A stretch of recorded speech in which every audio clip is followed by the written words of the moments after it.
आज मेरी जो डिस्कशन है ये है H2A वीज़ा पर और H2B वीज़ा पर। H2A वीज़ा सबसे पहले बात करते हैं क्या। यूएस में जो एग्रीकल्चर बेस्ड वीज़ा होता है जिस पर लोग सीजनल वर्क परमिट पे वहाँ पर जाते हैं उसे हम कहते हैं H2A वीज़ा। और ये वीज़ा सिर्फ एग्रीकल्चर के पर्सनस के लिए होता है। तो इसके लिए कोई अगर हम बात करें किसी भी क्वालिफिकेशन की रिक्वायरमेंट नहीं है, कोई डिग्री की रिक्वायरमेंट नहीं है, लेकिन स्किल्स की रिक्वायरमेंट होती है। अगर आपके पास स्किल है तो आप इस वीज़ा के लिए अप्लाई कर सकते हैं। कैप्शंस की बात करें तो इसके लिए कोई कैप्शन नहीं है कि हमें इतने पर्सनस की रिक्वायरमेंट होगी। तो जैसे कि बाकी वीज़ास के लिए ना इन्होंने कैप्शंस लगाई हुई है, जिसमें हम H1B वीज़ा की बात करें और H2B वीज़ा की बात करें तो उसमें होता है कि हमें इतने पर्सनस चाहिए, फॉरेनर वर्कर्स चाहिए, लेकिन H2A वीज़ा के लिए इनके पास कोई कैप्शन नहीं है। सेकेंड चीज़ हम बात करते हैं H2B वीज़ा के लिए। H2B वीज़ा कौन सा है? सबसे पहले मैंने H2A वीज़ा बताया जिसमें एग्रीकल्चर से रिलेटेड पर्सन्स की रिक्वायरमेंट है। H2B वीज़ा है, ये लेबर मार्केट होती है जिसमें हम कंस्ट्रक्शन की बात करते हैं, कंस्ट्रक्शन से रिलेटेड पर्सन्स की रिक्वायरमेंट है, लेबर मार्केट की रिक्वायरमेंट है। इसके बिना यहाँ पर अगर कोई भी हॉस्पिटैलिटी से रिलेटेड पर्सन्स, टूरिज्म से रिलेटेड पर्सन्स अप्लाई कर सकते हैं। इसकी कैप्शंस कितनी है तो 2025 के लिए जो इसकी रिक्वायरमेंट है वो है 66,000 पर्सन्स की रिक्वायरमेंट है।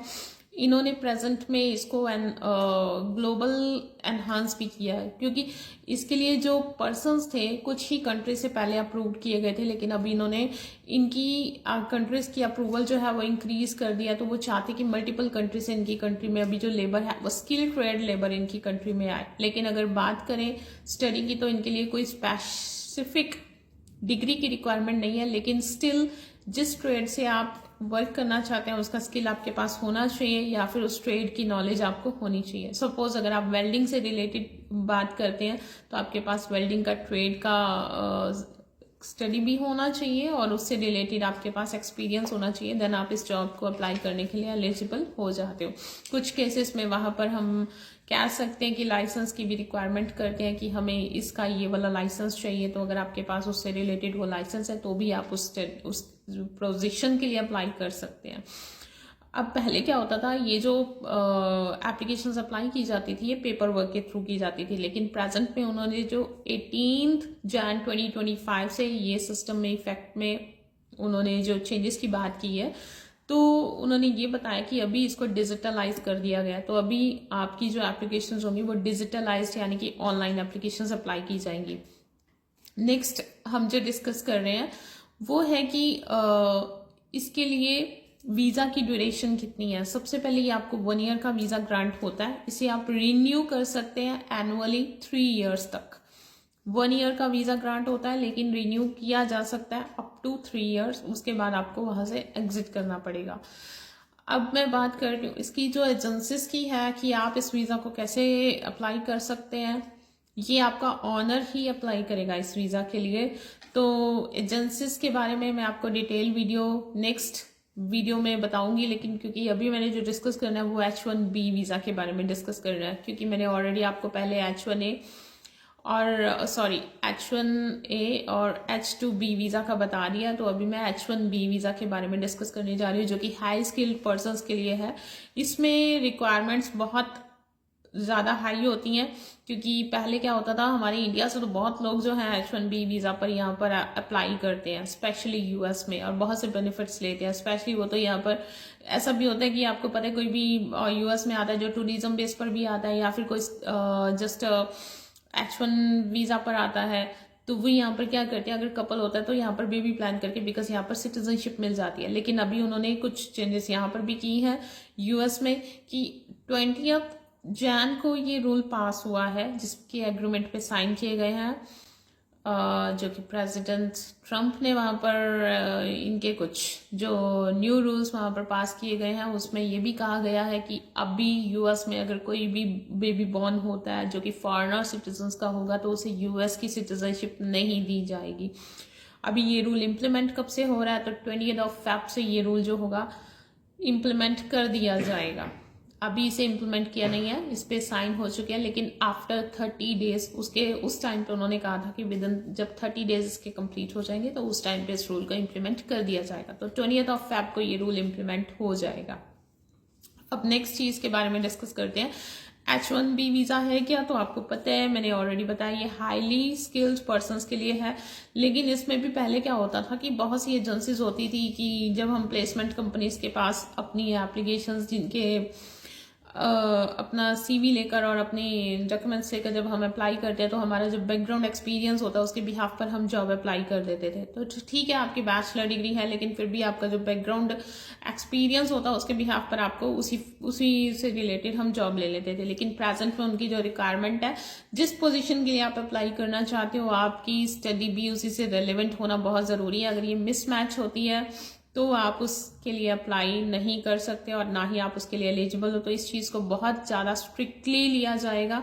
उन्होंने ये भी अभी न्यू कुछ फॉर्म्स निकाले हैं इसके लिए, तो जिसके बिहाफ पर उनको जॉब की डिटेल्स ब्रीफली मेंशन करनी होंगी और जॉब की डिस्क्रिप्शन के रिगार्डिंग आपके जो स्टडी के क्रेडिट्स होते हैं ना, वो मैच होने चाहिए। अब क्रेडिट्स मीन्स आपके कोर्स मैच होने चाहिए, क्योंकि आपने जो प्रोग्राम चुना, प्रोग्राम है आपका, सपोज कीजिए आपने मास्टर्स किया फाइनेंस में, तो फाइनेंस के आपके फर्दर जो आपने कोर्सेज चुने हैं, एक तो होता है कंपल्सरी, एक होता है हम इलेक्टिव भी अपनी तरफ से कुछ कोर्सेज उसके लिए डिजायरेबल जो होता है हम सेलेक्ट करते हैं।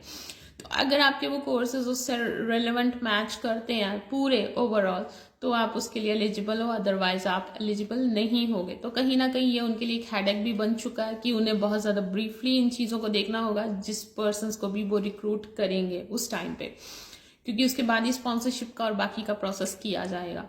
अब इसके लिए प्रोसेस के लिए क्या होता था, जो एम्प्लॉयर होता था वो वहाँ पर एक LC होता है जिसको हम बोलते हैं labour condition application, labour condition file application. तो वो इस प्रोसेस को करने के बाद इसे UCICS में अप्लाई करते थे। उसके बाद प्रिटेंड की जाती थी वहां पर आपकी जो एप्लीकेशन होती थी, तो जिसका है US सिटीजनशिप इमिग्रेशन सर्विस हम जिसको बोलते हैं, वहां पर ये एप्लीकेशन जो थी वो वहां पर सबमिट करते थे। और लेकिन अभी उनको ये क्राइटेरिया करने से पहले आपकी एप्लीकेशंस को प्रॉपर वे में मैच करना पड़ेगा कि आपकी अगर US से पर्सन्स उनके पास इसके लिए अवेलेबल नहीं है, उसके लिए एलिजिबिलिटी नहीं हो रही है, तभी वो बाहर से पर्सन्स को रिक्रूट कर रहे हैं, फॉरेनर लेबर को, फॉरेनर स्किल्ड पर्सन्स को वहां से हायर कर रहे हैं, लेकिन उनकी एलिजिबिलिटी भी इसके अकॉर्डिंग होनी चाहिए। तो कहीं ना कहीं स्किल को बहुत ज़्यादा और मीन्स हम कह सकते हैं बहुत ज़्यादा प्रायोरिटी दी गई है इस चीज़ में, और रेलेवेंट स्किल को ही प्रायोरिटी दी गई है। अब नेक्स्ट हम बात करते हैं कि इसमें ड्यूरेशन कितनी है। तो सबसे पहले आपको 3 इयर्स का वीज़ा दिया जाएगा, ये एक्सटेंडेबल होगा, जो कि 6 इयर्स तक आप इसे एक्सटेंड कर सकते हैं। अब हम कैप्शंस की बात करते हैं। इसमें 2025 के लिए 85,000 पर्सनस की कैप्शंस है, जिसमें 20,000 पर्सन सिर्फ वही हैं जिन्होंने जो फॉरेनर नेशनल पर्सन्स US से अपनी बैचलर डिग्री कंप्लीट किया या उन्होंने वहां से अपनी मास्टर्स कंप्लीट किया। तो जो 20,000 सीट्स हैं ये उन लोगों के लिए रिजर्व की जाएंगी। बाकी की 65,000 जो फॉरेनर नेशनल पर्सन्स जो कि अपनी होम कंट्री से यहाँ पर अप्लाई कर सकते हैं। अब नेक्स्ट में जो डिस्कशन करती हूँ, इसमें हम बात करते हैं कि इसके फैक्ट्स क्या क्या है। सबसे ज़्यादा प्रायोरिटी स्टेम को दी जाएगी, science, technology, mathematics and engineering के स्टूडेंट्स को, वो सबसे ज़्यादा यहाँ पर अप्लाई कर सकते हैं। वेजेस के लिए रिगार्डिंग की पहले जो डिसिमिलैरिटी होती थी हम बात कर सकते हैं कि पहले लोग क्या वहाँ पर क्या होता था, जो US के सिटीजनशिप होते थे उन्हें हाई वेजेस दी जाती थी, लेकिन सेम प्लेस पर अगर कोई फॉरेन नेशनल पर्सन काम कर रहा था उसकी जो सैलरी होती थी वो कम होती थी। लेकिन अभी इस चीज़ को सिमिलैरिटी पे दिया जाएगा। इसके रिगार्डिंग कंप्लेंट्स भी की जा सकती हैं, क्योंकि जो सेम पोजीशंस पे पर्सन्स काम कर रहे हैं वो अपना सेम एफर्ट कर रहे हैं, सेम आपको उसकी आउटकम्स मिल रही हैं, लेकिन उनका सैलरी जो होता था वो पैकेज अलग अलग होता था। तो कहीं ना कहीं जो सिटीजन है उनको अलग सैलरी का गैप होता था, लेकिन जो वहाँ के फॉरेनर नेशनल पर्सन है उनको अलग सैलरी दी जाती थी। लेकिन अभी उनकी वेजेस जो होगी वो बिल्कुल सिमिलर होगी। डिसिमिलैरिटी को खत्म किया जा रहा है, तो इस चीज़ पर बहुत रूल्स टाइटन हो रहे हैं प्रेजेंट में।